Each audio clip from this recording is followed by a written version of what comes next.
Bismillahirrahmanirrahim. Assalamualaikum warahmatullahi wabarakatuh.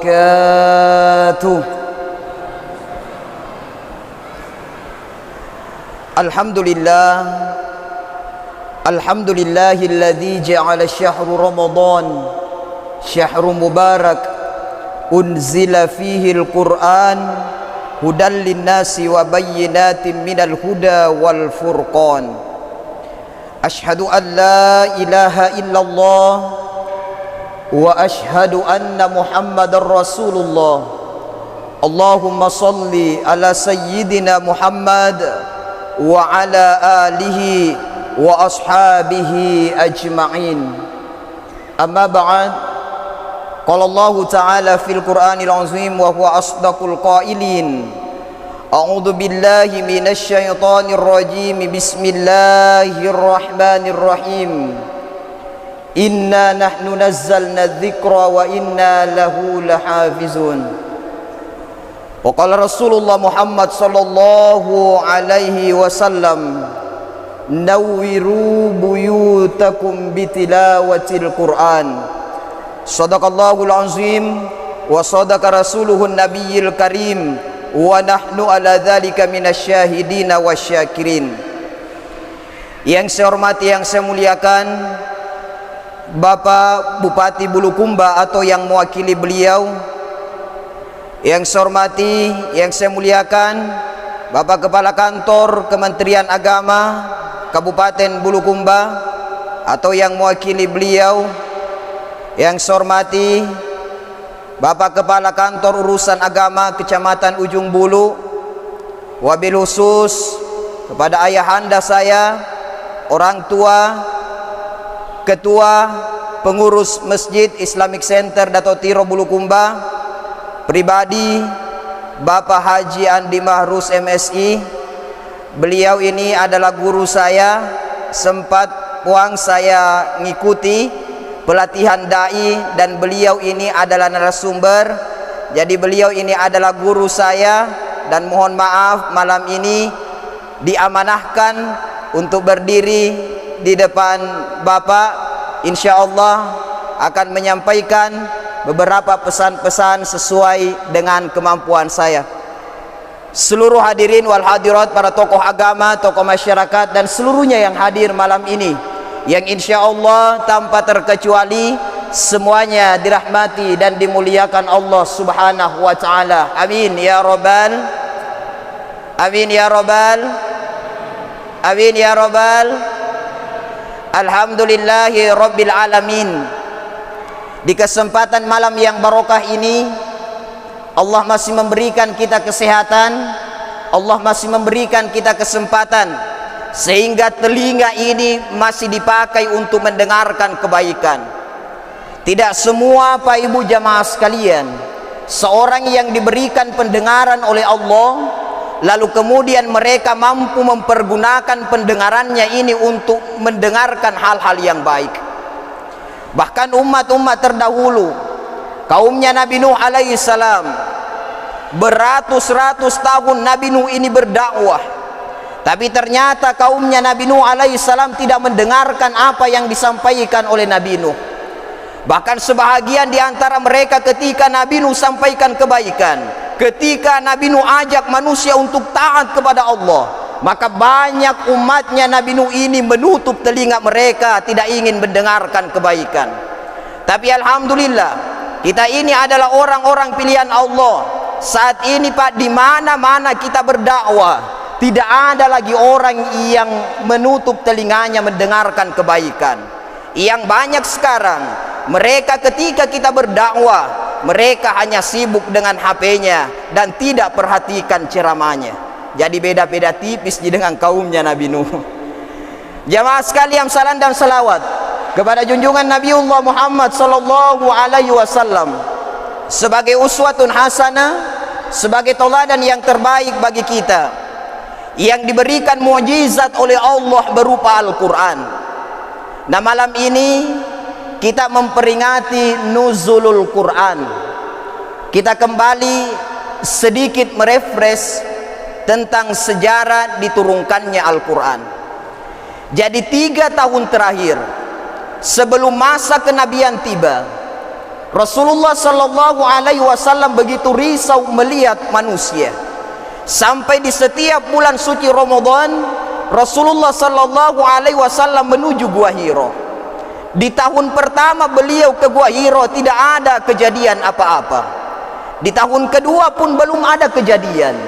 Di tahun ketiga di bulan Ramadan, pada malam ke-17 Ramadan, Rasulullah Sallallahu Alaihi Wasallam didatangi suatu makhluk yang sangat besar, yang berwujud manusia, kemudian memeluk erat Rasulullah Sallallahu Alaihi Wasallam.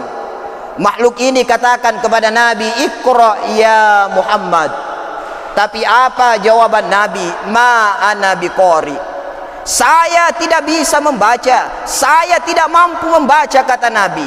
Diulang lagi, "Iqra ya Muhammad." Bacalah wahai Muhammad. Nabi katakan, "Ma ana biqari." Saya tidak mampu untuk membaca. Sampai ketiga kalinya Rasul ikut dengan perkataan yang diucapkan oleh Jibril berupa ayat pertama yang diturunkan oleh Allah Subhanahu wa taala, surah Al-Alaq ayat 1 sampai 5. Saat itu, setelah kejadian itu, kembalilah Nabi ke rumah. Sampai di rumah, Rasulullah Sallallahu Alaihi Wasallam menyampaikan kepada istrinya, "Ya Khadijah, thammiluni, thammiluni ya Khadijah, thammiluni ya Khadijah." Selimuti saya wahai Khadijah, selimuti saya wahai Khadijah. Saat itu Rasulullah dalam keadaan kedinginan menggigil. Maka datanglah Khadijah sebagai seorang istri yang baik, bersegera untuk menyelimuti Rasulullah Sallallahu Alaihi Wasallam. Apa hikmah dibalik sepenggalan kisah ini jamaah sekalian? Bahwasanya seorang istri yang baik itu adalah istri yang selalu merawat dan mendampingi suaminya dalam keadaan apapun itu. Karena mohon maaf, terkadang ada istri, Pak Ibu, itu dia perhatikan suaminya ketika suaminya masih jadi kepala dinas. Itu dia perhatikan suaminya ketika suaminya masih tebal dompetnya. Itu dia perhatikan suaminya ketika suaminya masih punya usaha yang besar. Tapi giliran sakit suami, giliran suami menderita, giliran suami jatuh miskin, tidak sedikit istri yang meninggalkan suaminya. Tapi saya yakin di Bulukumba dan di masjid ini tidak ada istri yang seperti itu. Jamaah sekalian, kemudian apalagi seorang istri, ketika Rasulullah menceritakan kejadian itu, maka Khadijah ini tetap memberikan semangat kepada Rasulullah. Jadi kita ibu, apapun keadaan suami kita, berikan semangat yang terbaik untuk suami. Senang, susah, selalu kasih semangat yang terbaik.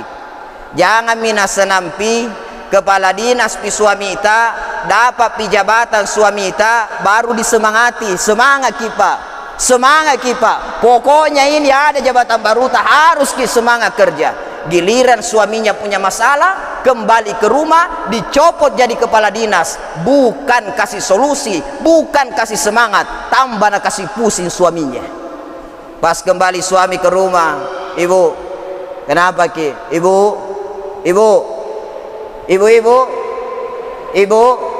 Dia sampaikan suami ita, "Bu, berita duka, maka dah biga mati, maka dah bukan mati, tapi ini lebih parah dari mati. Maka dah ada apa? Maka dah ibu, saya dicopot jadi jabatan kepala dinas." Oh, istrinya juga tidak kasih semangat, tambah nak kasih pusing suaminya. Elo ni teman reaga Pak, cicilan banyak, arisan banyak, bedaku, racikaku, aga pipa, mana maki mau ambil uang Pak, pusing ah. Kalau tertimpa suatu masalah suami ta ibu, jangan kasih tambah pusing, kasih semangat dia. Apa kita bilang, Pak, sudah saatnya mi. Itu sudah kehendak Allah. Jabatan itu hanya titipan dari Allah. Pun kalau kita jadi pejabat dicopot jabatannya, ya sabar ki. Syukur-syukur maki Pak. Pernah tom maki rasa-rasa bagaimana rasanya jadi kepala dinas. Dibandingkan kodon tetangga sebelah, jangankan jadi kepala dinas, jadi kepala bagian saja tidak pernah. Jangankan jadi kepala bagian, PNS saja tidak pernah. Itu juga ustaz, jangankan kodon jadi kepala dinas, jangankan jadi kepala bagian, PNS saja belum PNS juga. Tapi alhamdulillah masih hidup tonji tanpa masalah. Jadi saya ini alhamdulillah Pak Kemenak, saya memang bukan PNS, tapi satu kesyukuran besar karena Kementerian Agama Kabupaten Bulukumba mengamanahkan saya untuk menjadi pegawai non PNS. Jadi non PNS penyulung, tapi nanti hilang nonnya. Jamaah sekalian yang dimuliakan Allah Subhanahu wa taala. Jadi ini hikmah pertama. Ibu, ada masalah suami, tak kasih dong solusi. Berikan solusi yang terbaik, jangan bikin tambah pusing. Kemudian yang kedua, dalam ayat pertama turun adalah Iqra. Bacalah, artinya apa jamaah sekalian? Kita ini diperintahkan untuk belajar. Jadi menuntut ilmu Pak, itu adalah kewajiban setiap muslim laki-laki dan perempuan. Talabul ilma fariidah ala kulli muslimin wa muslimah.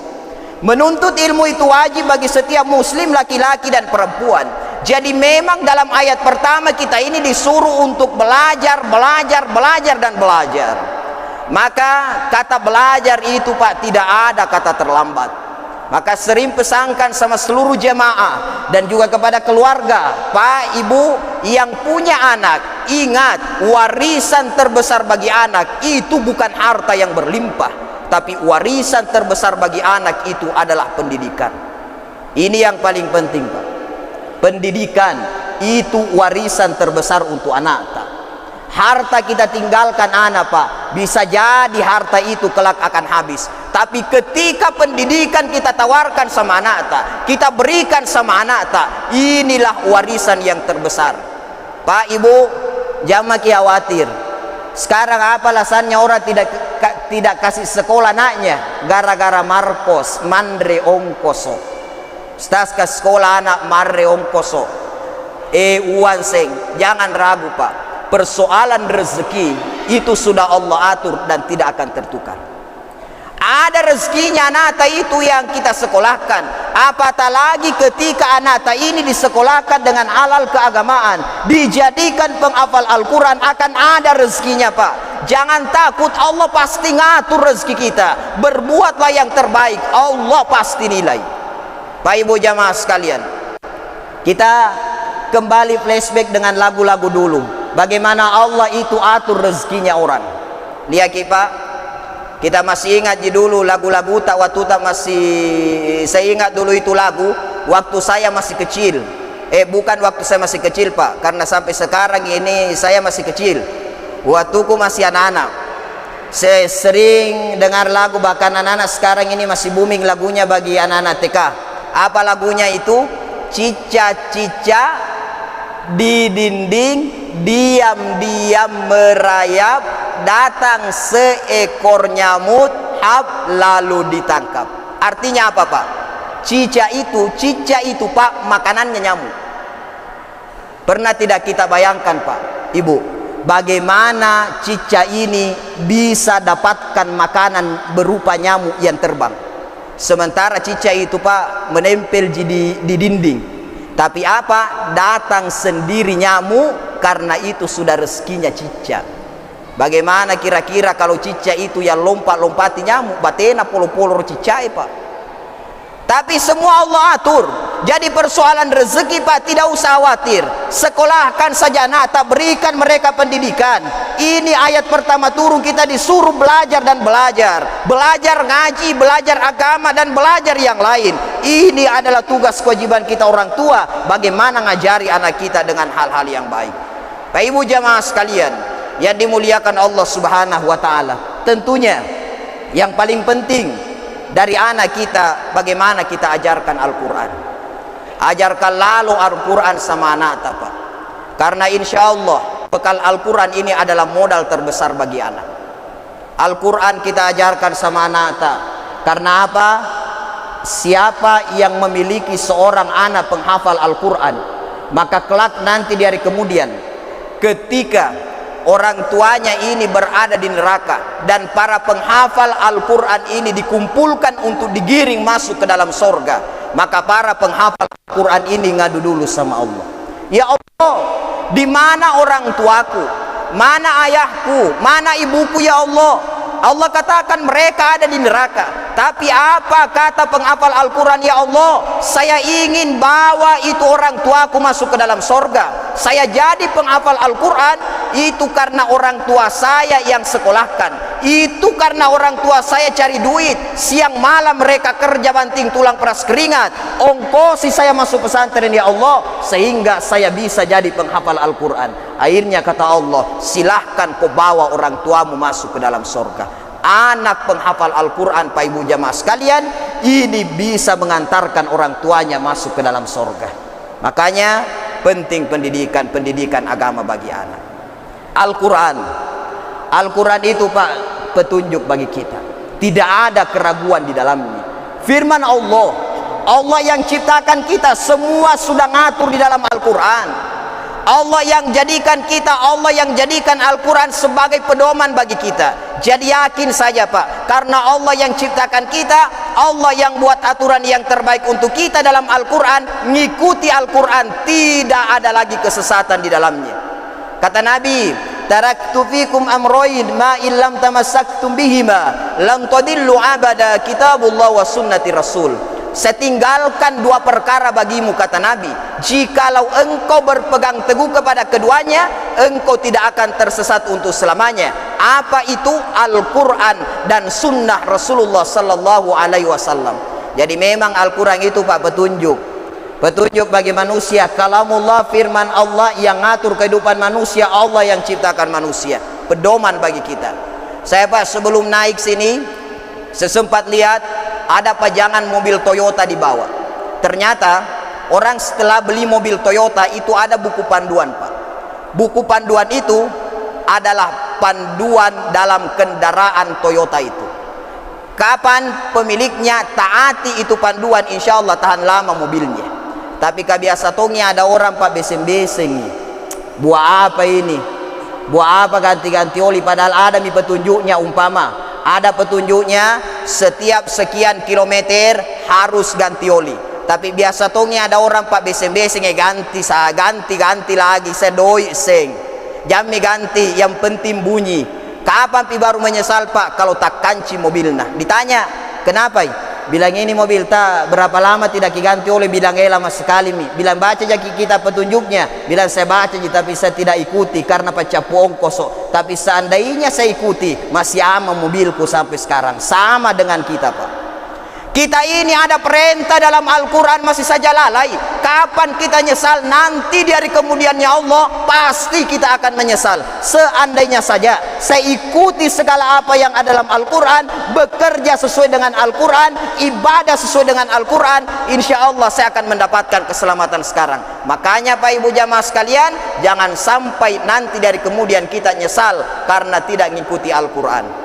Kemudian selanjutnya, apa sih keistimewaannya ini Al-Quran? Banyak keistimewaan Pak Al-Quran. Kalau kita bahas malam ini, mungkin sampai jam 12 tidak akan cukup waktu ini untuk bahas keistimewaannya Al-Quran. Al-Quran itu Pak, belajar Al-Quran. Khairukum man ta'allama Al-Quran wa 'allamahu, kata Nabi. Sebaik-baik manusia di antara kalian adalah belajar Al-Quran dan orang yang mengajarkan Al-Quran itu sendiri. Jadi Pak, kita ini belajarlah Al-Quran. Yang tua yang muda belajar ngaji. Ada yang bilang, Ustaz saya juga mau ngaji, mau tonjak kodong mengaji, tapi tidak ku tahu. Bilang belajar ki Pak. Bilang bagaimana ki mau belajar Ustaz, nah sudah tua terlambat mi. Malu-malu maki memang Pak. Kalau mau ki ikut sama cucuta ke TKTPA mungkin malu-malu ki. Jamma ki pi TKTPA Pak. Jamma ki ikut wisuda juga sama itu cucuta. Tapi cukup panggil saja orang pintar, datang privat ngaji di rumah tak, ajarkan kita ngaji, insya Allah itu yang terbaik. Ustaz Marcos Mandres Yongkoso itu lagi Ustaz mau dikasih uang transfer untuk ngajari ki ngaji. Nah lebih banyak itu Pak pembeli rokok tak, lebih banyak itu pembeli pulsa tak dibandingkan uang tak yang kita pakai belajar ngaji. Belajar kita, anak-anak tak ngajarkan ngaji. Makanya alangkah baiknya Pak, kalau mau Bulukumba ini baik, kalau mau Bulukumba ini baik, maka tanamkan dan ajarkan nilai-nilai, amalkan nilai-nilai Al-Quran di Bulukumba ini. Alangkah hebatnya Pak, ketika kabupaten kita Bulukumba ini akan menjadi sentra penghafal Al-Quran. Karena apa? Banyak penghafal Al-Quran yang ada di Bulukumba. Sekarang pemerintah daerah, alangkah baiknya ketika para penghafal Al-Quran itu diberikan fasilitas yang terbaik. Insya Allah besok lusa Pak, di Bulukumba kita MTQ tidak lagi cari kemana-mana para penghafal Al-Quran. Karena apa? Sudah ada di daerah kita. Tidakkah kita bangga Pak, ketika Bulukumba ini jadi bumi para penghafal Al-Quran? Insya Allah kampung kita ini akan semakin barokah. Sekarang pas saya lihat, mohon maaf ya, guru-guru mengaji itu kodong ya biasa tongi semakin hari semakin dong honorna. Mohon maaf Pak, apalagi di kampung-kampung kodong. Wih, guru ngaji, bayangkan 1 bulan diajari anak-anaknya orang, gajinya tergantung pembayarannya santri. Cuma datang orang tua biasa liwat meto sekena 5 bulan mengaji anaknya, 2 bulan jina bayar, 3 bulan menunggak. Bagaimana itu guru ngaji kodong tidak tambah kurus? Gara-gara apa? Kita yang terlalu malas bayarkan itu iurannya nakta. Ditambah lagi alhamdulillah sekarang Pak, di desa-desa sudah banyak pemerintah desa yang anggarkan untuk guru ngajinya santri itu. Sudah banyak juga anggaran untuk guru ngajinya santri TK-TPA. Cuma biasa tanya pada desa, berapa anggarannya guru ngaji tadi sini? Bila si anu 100 sebu pangelibet dana saja itu guru ngaji nah tidak cukup gikodong.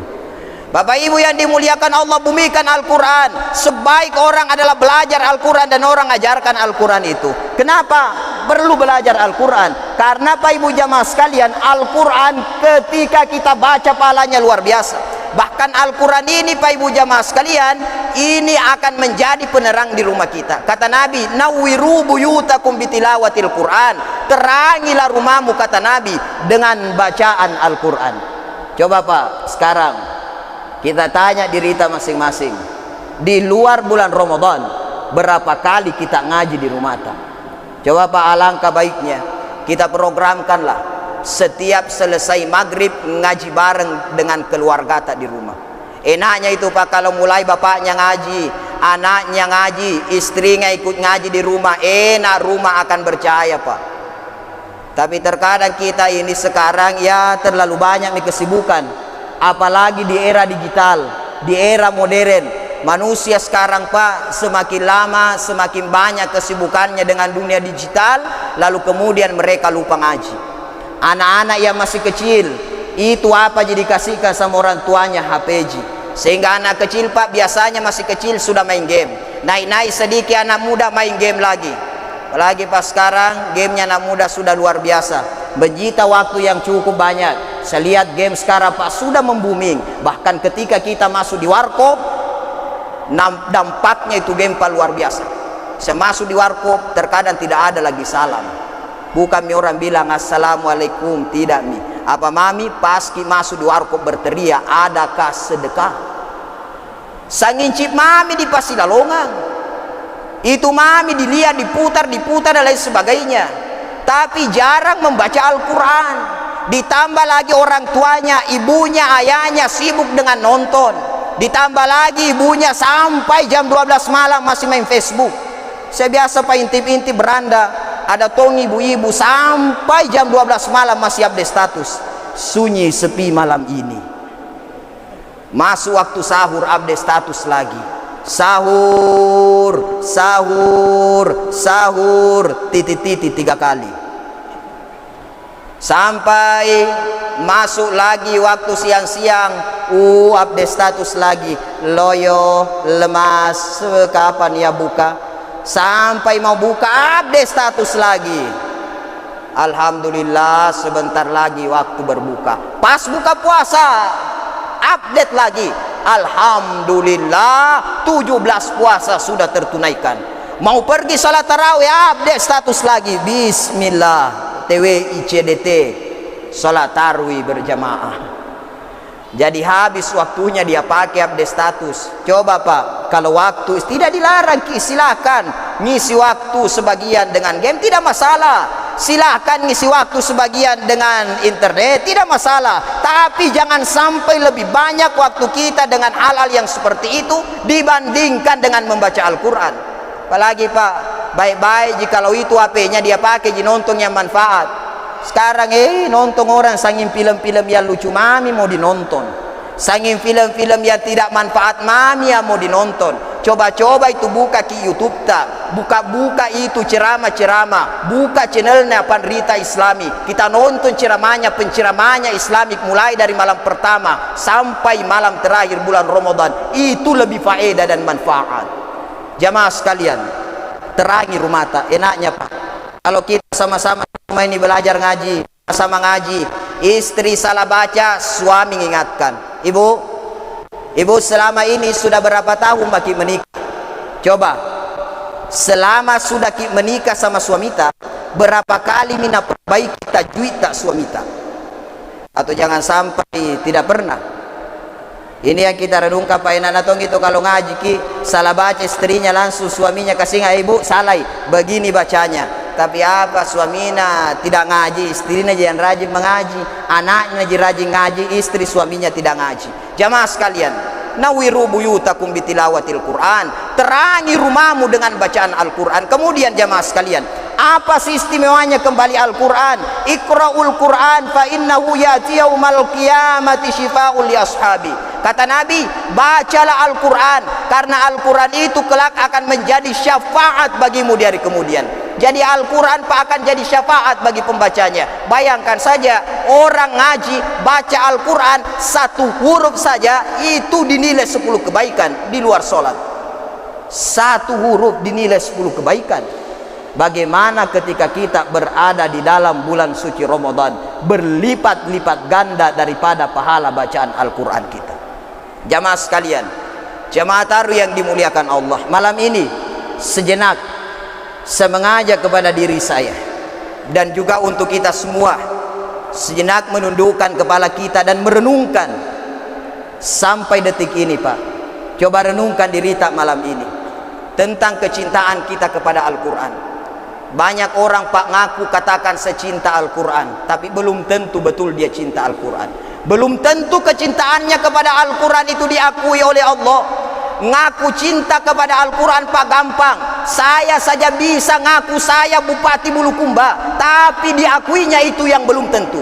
Banyak orang yang ngaku sebagai orang yang cinta kepada Al-Quran, tapi belum tentu di mata Allah betul dia cinta Al-Quran.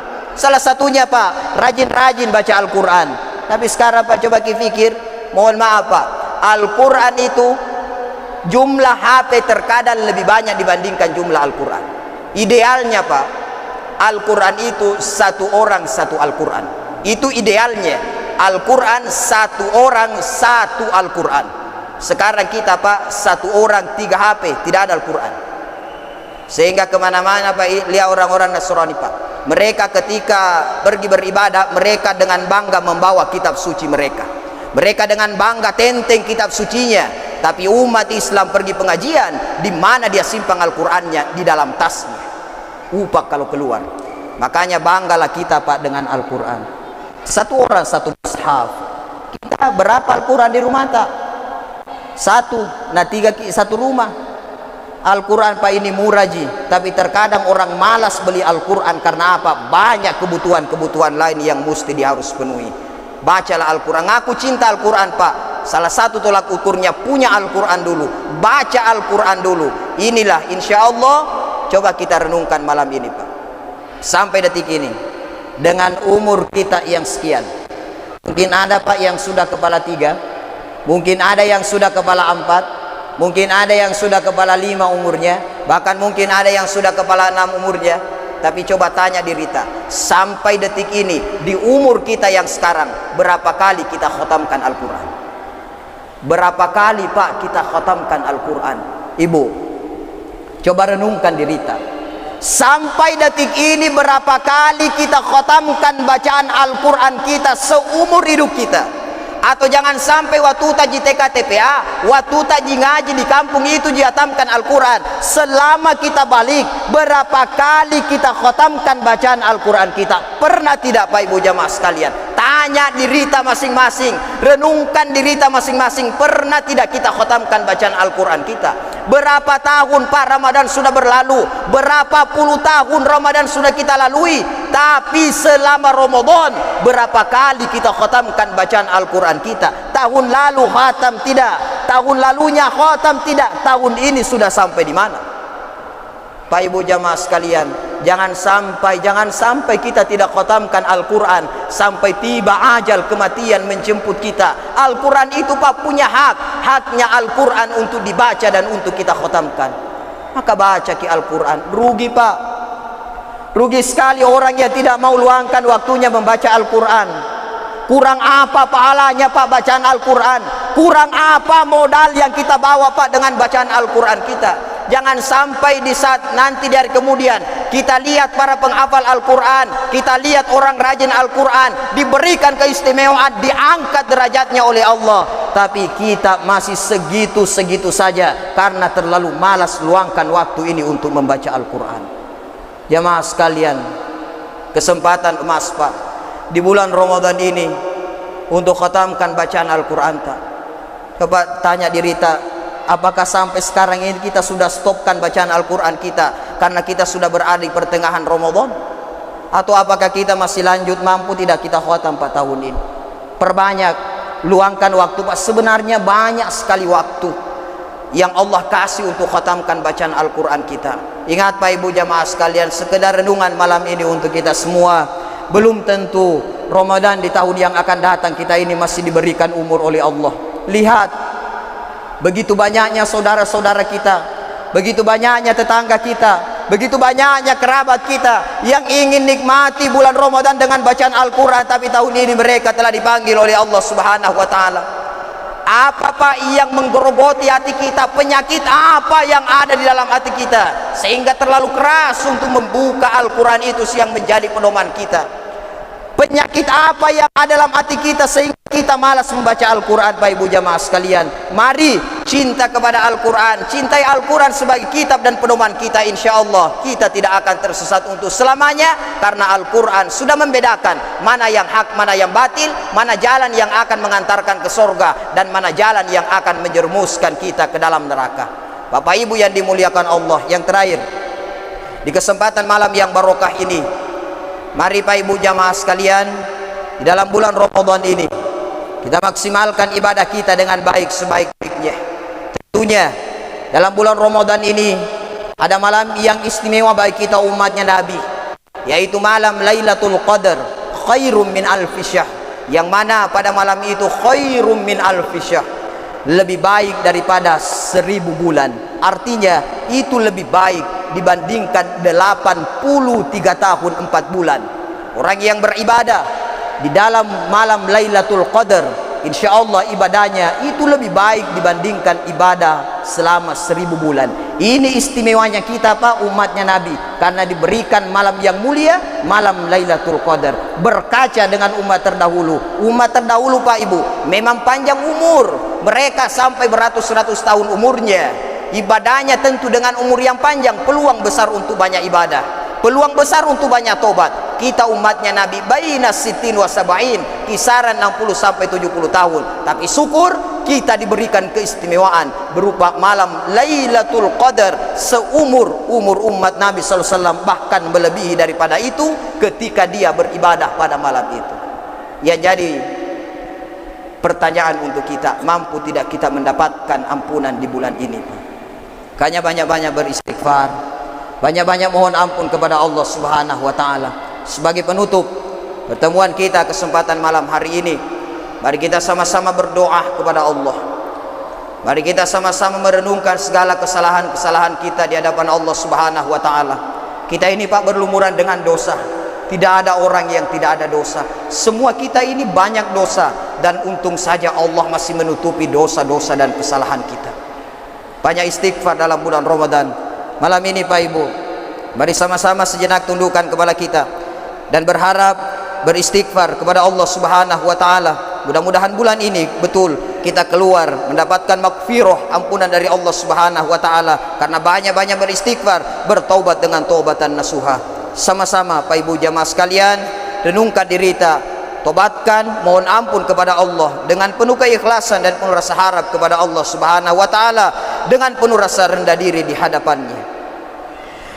Astaghfirullahalazim, astaghfirullahalazim, astaghfirullahalazim, astaghfirullahalazim, astaghfirullahalazim, nastaghfirullahalazim, astaghfirullahalazim, astaghfirullahalazim,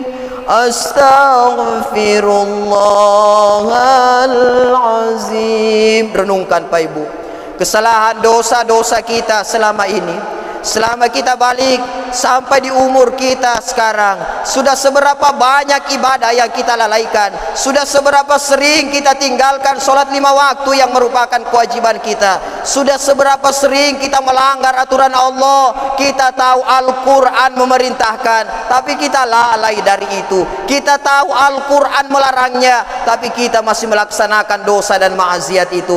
Bayangkan jamaah sekalian, malam ini ketika hari ini adalah hari yang terakhir kita hidup di dunia, lalu kemudian ternyata belum mendapatkan ampunan dari Allah, kembali kepadanya dengan bergelimang dosa. Astaghfirullahalazim, astaghfirullahalazim.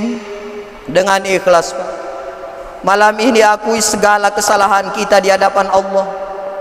Jangan malu-malu ngakui kesalahan tak kepada Allah, karena Allah akan sembunyikan semua dosa-dosa kita. Allah tidak akan beberkan itu. Mohon ampunlah dengan penuh rasa harap, dengan penuh kerendahan hati sebagai makhluk. Mohon ampunlah. Astaghfirullahalazim, astaghfirullahalazim, astaghfirullahalazim, alladzi la ilaha illa huwal hayyul qayyum wa atubu ilaih. Ya Allah, ya Rahman ya Rahim, kami yang berkumpul di tempat ini kesempatan malam hari ini memohon kepadamu dengan penuh rasa harap, dengan penuh rasa rendah diri. Ampuni atas segala dosa dan kesalahan kami ya Allah, yang besar kecil ampuni segalanya ya Allah. Dosa dari kedua mata kami yang masih sering melihat hal-hal yang tidak Engkau ridhoi, dosa kedua telinga kami yang masih sering mendengarkan perkataan yang sia-sia, dosa ucapan dan lisan kami yang masih sering memfitnah orang lain, yang masih sering menceritakan kejelekan orang lain, yang masih malas untuk membasahi dengan zikir kepadamu ya Allah. Ampuni kedua tangan kami yang masih sering mengambil yang bukan hak kami. Ampuni dosa kedua kaki kami ya Allah, yang masih sering melangkah pada tempat-tempat maksiat dan malas melangkahkan kaki kami menuju kebaikan ya Allah.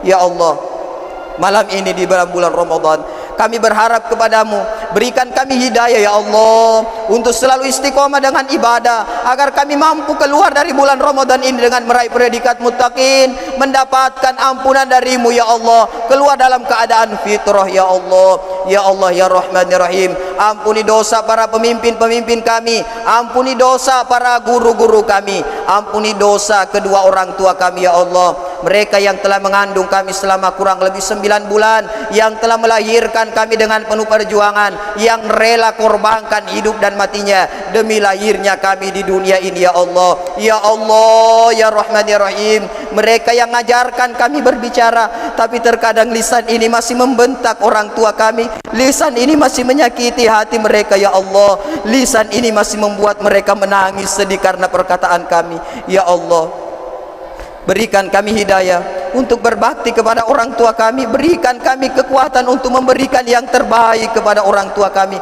karena mereka yang telah berikan terbaik untuk kami ya Allah, mereka yang telah membesarkan kami, merawat kami, sekolahkan kami, bahkan mereka yang telah berpikir bagaimana kami bisa bekerja dengan baik.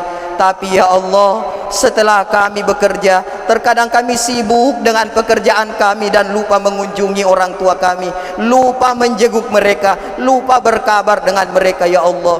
Ya Allah, jangan Engkau jadikan kami menjadi anak yang durhaka kepada orang tua kami. Kami rindu, kami ingin selalu bersama-sama dengan mereka ya Allah. Yang mungkin malam ini jemaah sekalian, orang tuanya sudah tidak ada, malam ini kita bisa renungkan betapa banyak kesalahan-kesalahan kita kepada mereka. Doakan yang terbaik untuk orang tua kita. Mungkin Ramadan tahun lalu kita ini masih sahur bersama dengan orang tua, mungkin kita masih berbuka bersama dengan orang tua, mungkin kita masih sholat tarawih dan sholat subuh bersama dengan orang tua, mungkin di hari-hari lebaran kita masih berdampingan dengan orang tua kita, silaturahim, ziarah ke makam keluarga bersama dengan orang tua. Tapi malam ini, mungkin hari ini, tahun ini mereka sudah mendahului kita. Doakan yang terbaik untuk mereka ya Allah. Berikan keselamatan kepada kedua orang tua kami, kumpulkan kami bersama dengan mereka, bukan hanya di dunia tapi sampai di akhirat dalam surgamu ya Allah. Amin. Allahumma ighfir lana wa liwalidayna warhamhuma kama rabbayana shighara. Rabbana atina fid dunya hasanah wa fil akhirati hasanatan wa qina adzabannar. Wa sallallahu ala sayyidina Muhammad walhamdulillahi rabbil alamin. Demikian sebagai kesempatan malam hari ini. Lebih kurangnya mohon dimaafkan, yang benar dari Allah, yang salah dari diri pribadi sendiri, dengan segala keterbatasan ilmu yang saya miliki sebagai manusia miskin iman, ilmu dan amal. Demikian, wallahul muwaffiq ila aqwamit thoriq.